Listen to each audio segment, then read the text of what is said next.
Сәлем достар, бүгін сіздермен бір жасағаннан керемет шығатын өте дәмді кекс дайындайтын боламыз.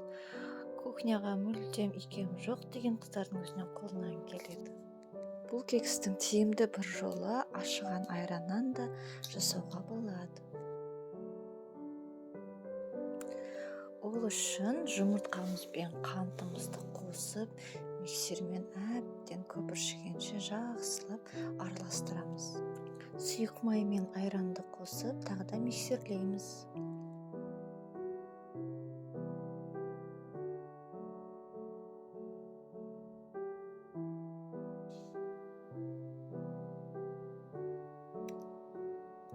Ұнға разрыхлителімізді немесе пищевой соданы қосып араластырамыз. Содан кейін барып қана ұнды дайын массамызға салып, ұнымыз толықтай араласқанша әдемілеп миксермен айналдырамыз.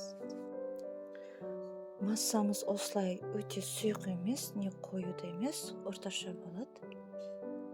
Пешімізді алдын ала 180-200 градуста қыздырып қоямыз да, дайын кекстің формочкаларына массамызды құйып шығамыз.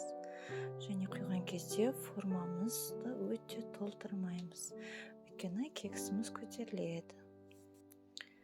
Және де бұл массаға кишмиш немесе өз қалауларыңыз бойынша грецкий орех қоссаңыздар да дәмді болады.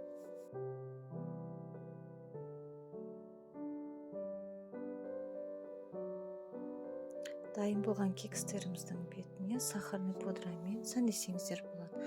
Немесе бұның ең керемет бір фишкасы капкейк жасау үшін де қолдануға болады. Бетіне крем әдемілеп жағып.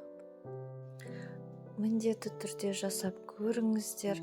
Ұнаса лайк басып, комментарий қалдырыңыздар. Жақындарыңызды тәттілемен қуантыңыздар. Келесіде тағы жаңа рецепттерді көру үшін қоңырауша белгісін басып, каналыма тіркеліңіздер.